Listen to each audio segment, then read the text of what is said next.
Welcome, everyone. I hope you are all doing well. Today, I have something truly special for you. Not just a story, but a journey. A journey of pain, struggle, and ultimate success. A story that proves that no matter how dark your past is, you can still shine like the brightest star. We all know Oprah Winfrey today as a billionaire, a media queen, and one of the most powerful women in the world. But do you know the real story? The pain, the suffering, and the battles she had to fight? This is not just a biography. This is a lesson in life. A lesson that will shake your soul and inspire you to never give up. Get ready, because this is not just a story. This is history in the making. January 29th, 1954. A baby girl was born in a small wooden house in Kosciuszko, Mississippi, USA. Her mother, Vernita Lee, was just a teenage housemaid. Her father, Vernon Winfrey, was a soldier. From the moment she was born, life was already against her. Her mother was poor, had no education, and struggled to even feed herself. She wasn't ready to raise a child. Her father wasn't even there when she was born. Imagine this: a newborn baby, born into poverty, born into struggle, born into a world where survival was a daily fight. This was the world Oprah was born into. Since her mother was too young and had no money, Oprah was sent to live with her grandmother, Hattie Mae Lee. Her grandmother was strict but loving. She was poor but hardworking. Oprah spent her first 6 years in extreme poverty. She didn't have fancy toys or beautiful dresses. She wore dresses made from potato sacks because they couldn't afford real clothes. She had no TV, no books, no comfort, only struggles. Her grandmother was deeply religious. Every Sunday, Oprah was forced to go to church. And by the age of 3, she was already reciting Bible verses in front of the church crowd. People were amazed at how smart and confident she was, even as a toddler. Her grandmother always told her, "You will do something great one day. God has big plans for you." Little did Oprah know, life had a lot more struggles waiting for her. At 6 years old, Oprah's life changed again. Her mother, Vernita, had moved to Milwaukee, Wisconsin, and was now working as a maid. She had a new life in the city, and she wanted to bring Oprah to live with her. For little Oprah, this was exciting. A new city, a new home. Maybe life would finally get better, but she had no idea. This was the beginning of her darkest days. Her mother was always working. She was too busy, too tired, and too stressed. She had no time for Oprah. And in this lonely, neglected childhood, something horrible happened. At the age of 9, Oprah faced something that no child should ever face. She was raped, not by a stranger, not by a monster in the dark, but by her own cousin, a family member, someone she trusted. And it didn't stop there. After her cousin, she was abused again by her uncle and even a close family friend. Can you imagine the pain? A little girl, only 9 years old, helpless, afraid, alone. She tried to tell her family, but no one believed her. Instead of helping her, they told her to stay silent. She was trapped.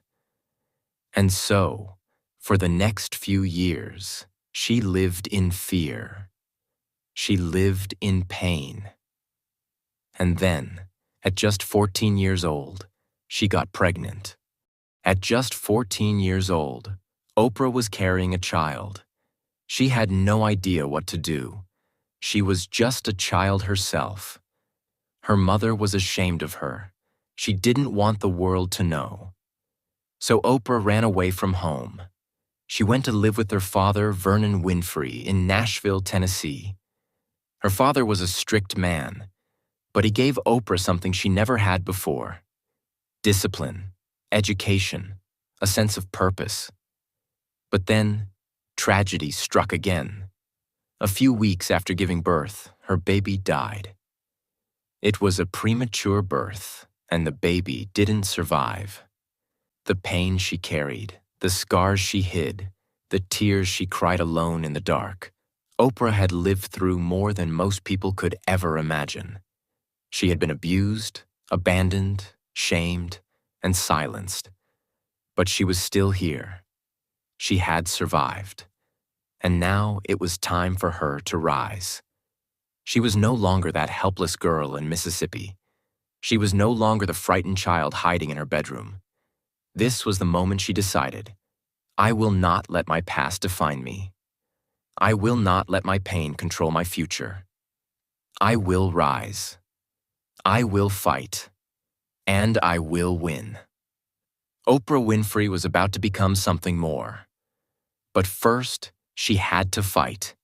She had to fight poverty, rejection, self-doubt, racism, and sexism.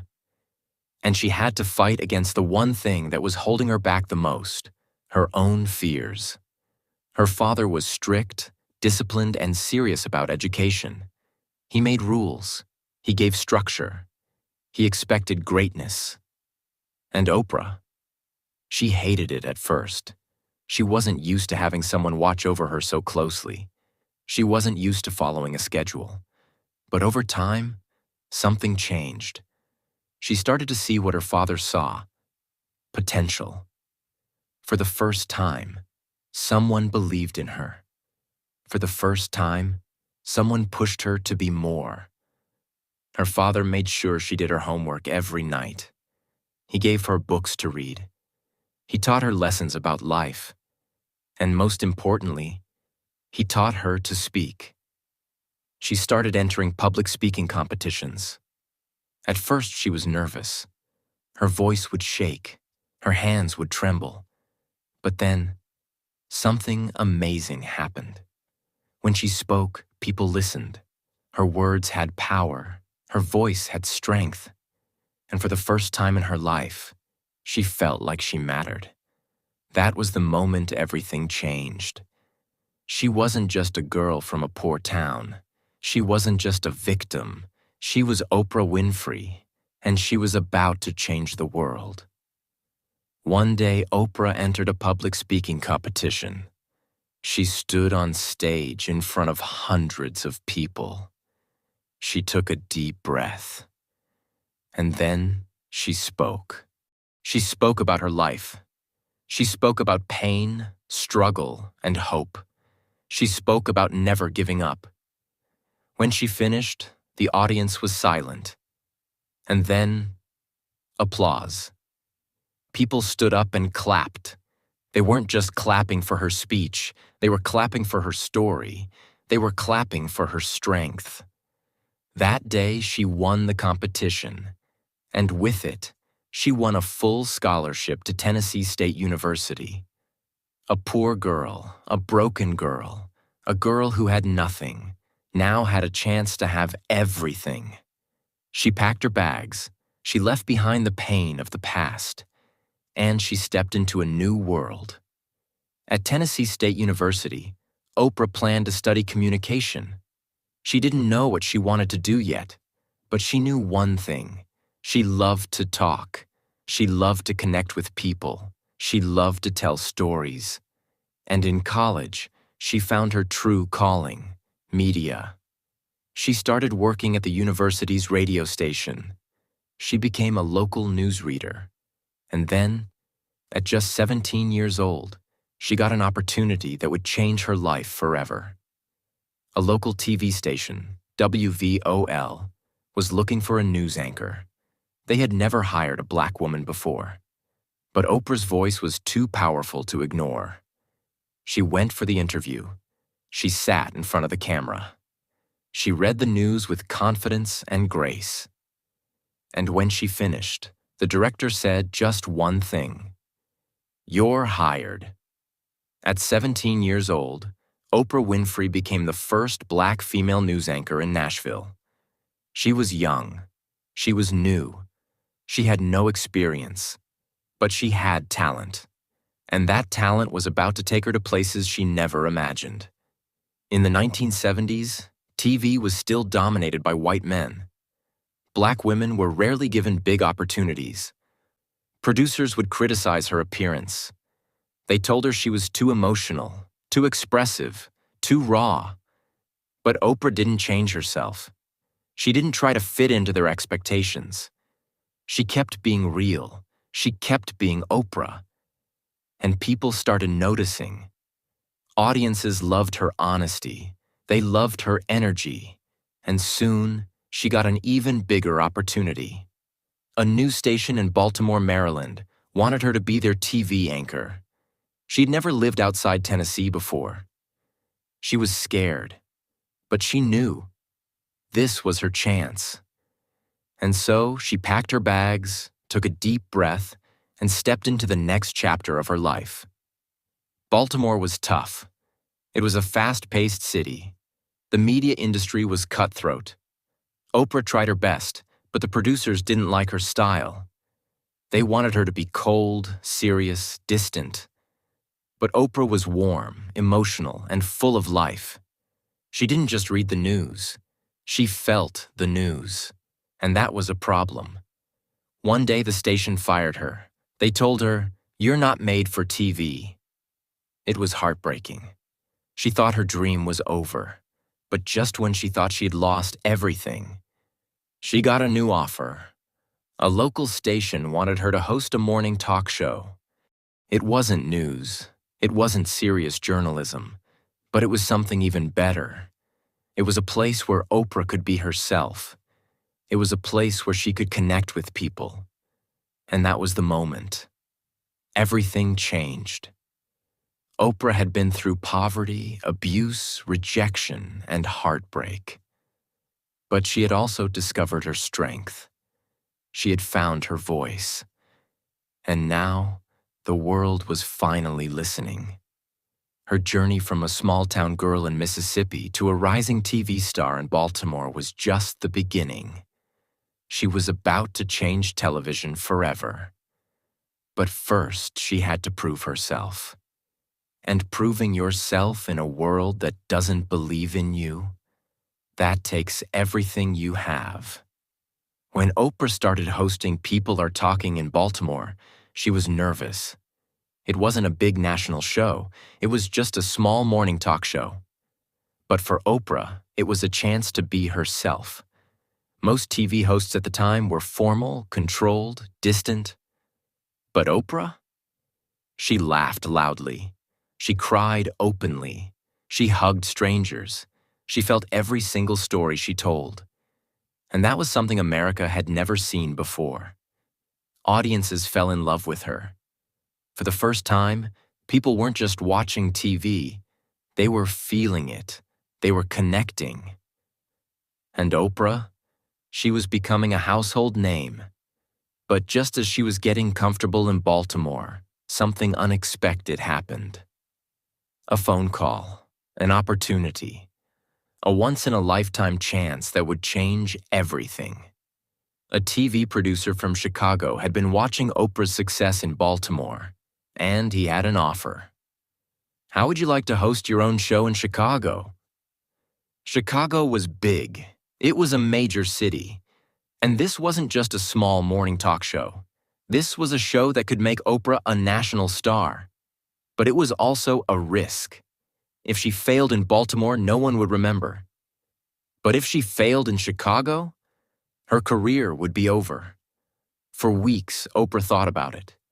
She asked herself, "Am I ready for this? Do I have what it takes?" And then she remembered everything she had been through. She remembered being abused, rejected, doubted, and fired. When Oprah arrived in Chicago, she was given a small, low-rated morning talk show called AM Chicago. It was losing in the ratings. No one believed it could succeed. But Oprah had a vision. She wasn't going to do TV like everyone else. She wasn't going to follow the rules. She was going to create something new, something real. From the very first episode, people felt the difference. Oprah wasn't just interviewing celebrities. She was talking to real people about real issues. She wasn't afraid to discuss poverty, racism, abuse, mental health, and struggles. She brought ordinary people onto the stage.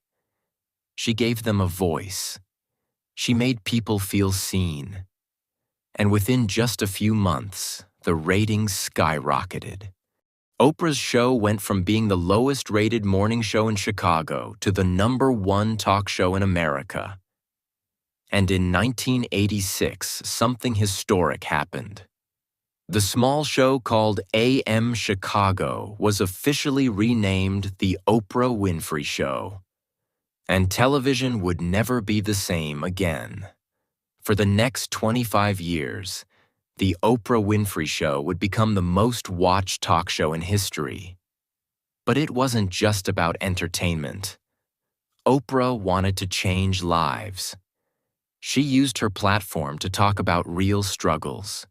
She opened up about her own abuse. She encouraged women to speak up and fight back. She brought attention to domestic violence, poverty, and racism. And she became the most trusted woman in America. People didn't just watch Oprah. They believed in her. They trusted her. She wasn't just a TV host. She was a leader. And that power, she used it to change the world. For the next 25 years, The Oprah Winfrey Show wasn't just a talk show. It was a phenomenon. Every afternoon, millions of people around the world would rush to their TVs, eager to see who Oprah would talk to next. Would it be a Hollywood superstar? A world leader? A person with an unbelievable story? No one ever knew, and that was the magic of Oprah.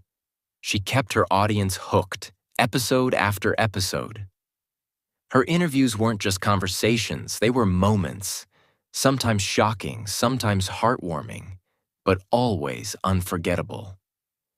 There was the time Tom Cruise lost his mind, jumping on her couch like an excited kid.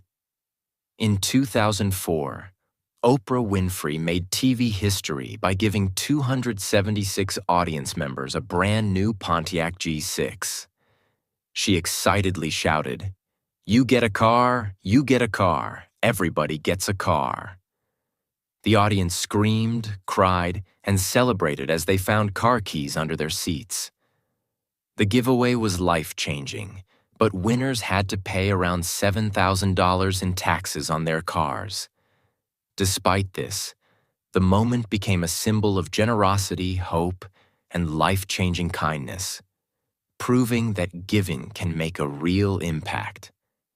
And who could forget the legendary Michael Jackson interview?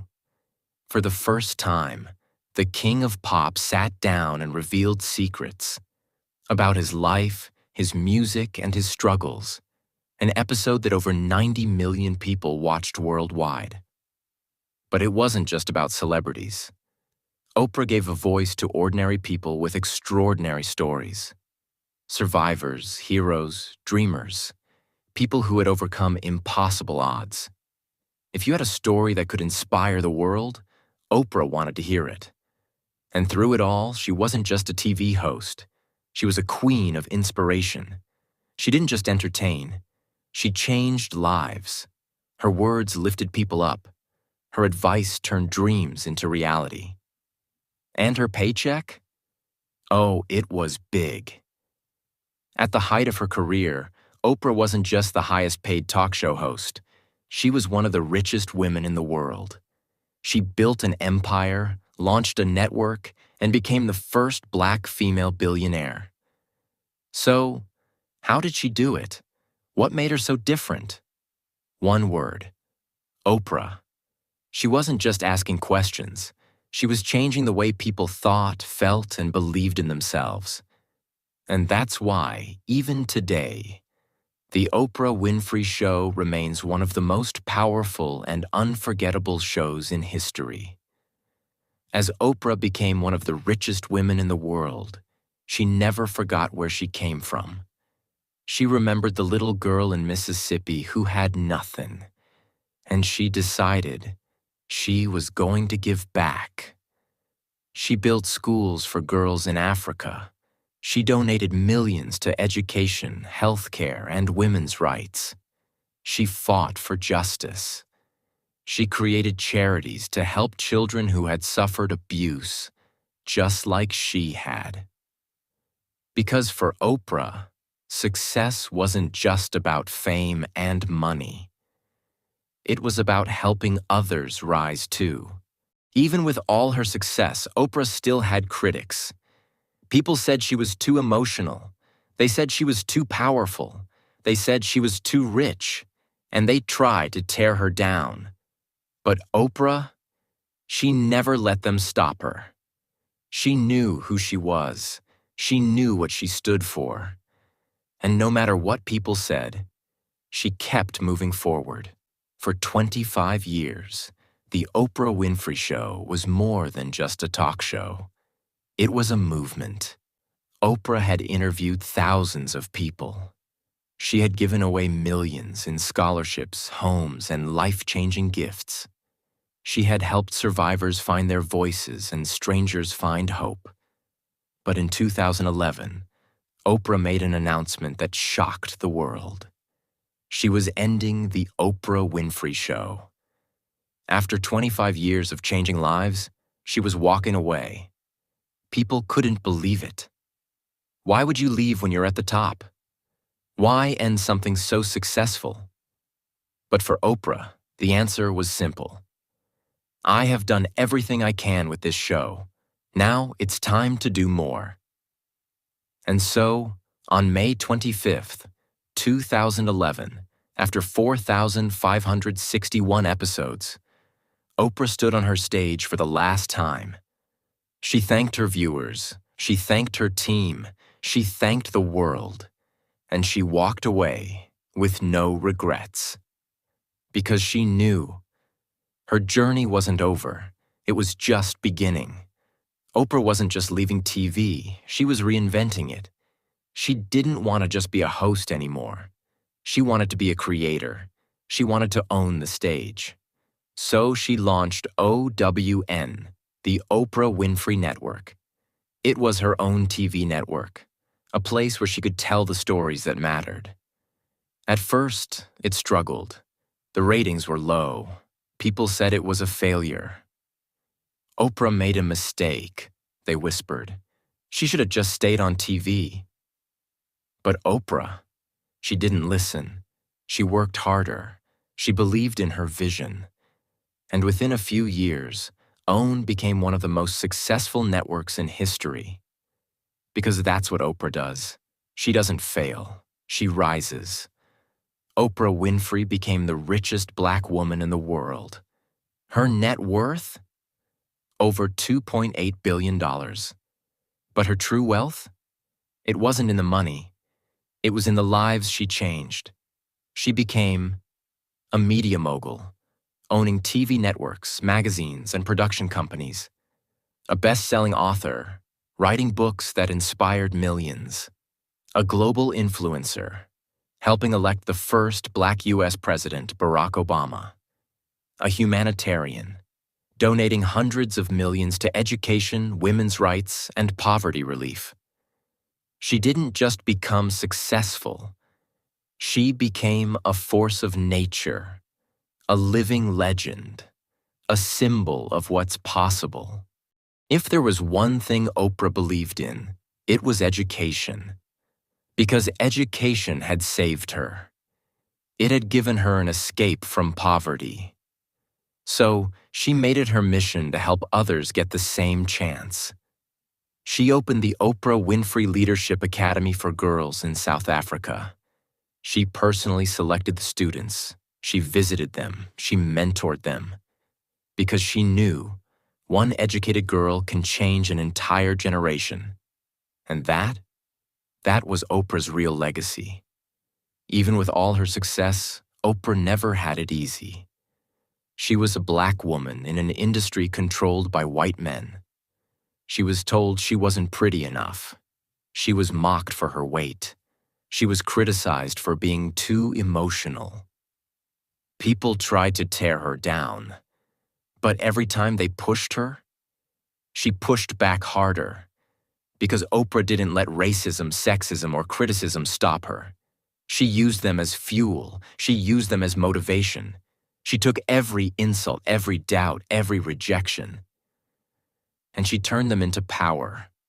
Oprah owns some of the most luxurious homes in the world. Each one is a reflection of her success. 1. The Promised Land Mansion, Montecito, California. Worth $100 million. Size, 23,000 square feet. Features: 6 bedrooms, 14 bathrooms, 2 theaters, a massive library, a wine cellar, a private rose garden, an infinity pool, a 3,000-acre backyard. Oprah calls this home the Promised Land.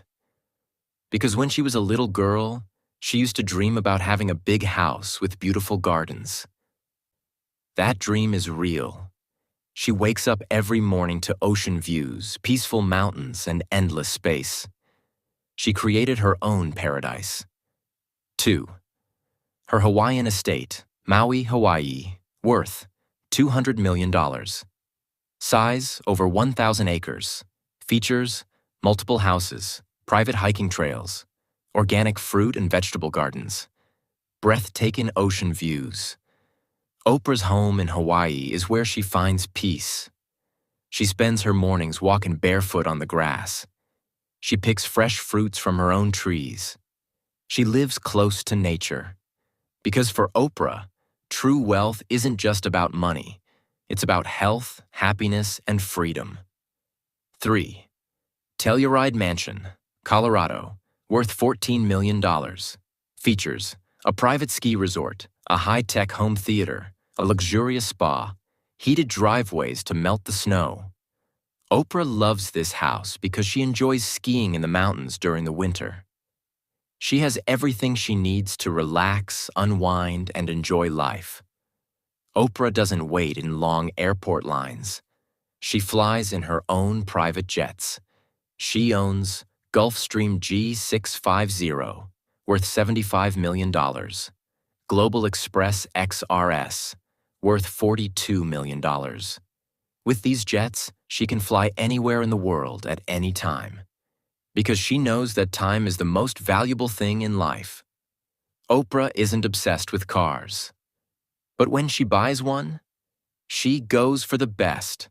Some of her cars include Rolls-Royce Phantom, worth $450,000 Tesla Model S, worth $90,000 because she believes in clean energy. Cadillac Escalade, worth $100,000, her daily ride. Her cars are about comfort, power, and style. Oprah Winfrey's inspirational speech. There will be moments in life when you feel lost, when you feel like the world is against you. I know this because I have been there. I was born into poverty. I faced rejection. I suffered pain that no child should ever endure. But I stand before you today as proof that your past does not define your future. Every single person listening to me right now, you have a purpose. You have a gift inside you. But the world will try to tell you that you're not good enough, that you can't make it, that your dreams are too big.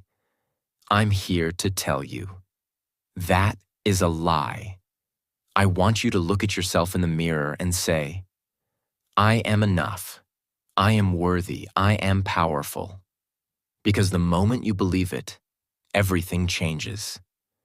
Success is not about where you come from. It's about where you are going. It's about what you choose to do every single day. Do you sit and complain about your struggles? Or do you stand up, take control, and fight for the life you deserve? You will fail. You will fall. You will hear no more times than you can count. But let me tell you something. Every no brings you closer to a yes. Every failure is a lesson. Every setback is a setup for your comeback. You don't have to be the smartest. You don't have to be the richest. You don't have to have all the answers. But you do need one thing: the belief that you are capable. I am living proof that no matter where you come from, no matter what you have been through, you can rise, you can succeed, and you can change the world. So today, I want you to promise me something. Promise yourself that you will stop doubting, stop waiting, and stop making excuses. You were not born to live an average life. You were born for greatness. Now go. Go after your dreams. Go after your purpose. And never, ever give up.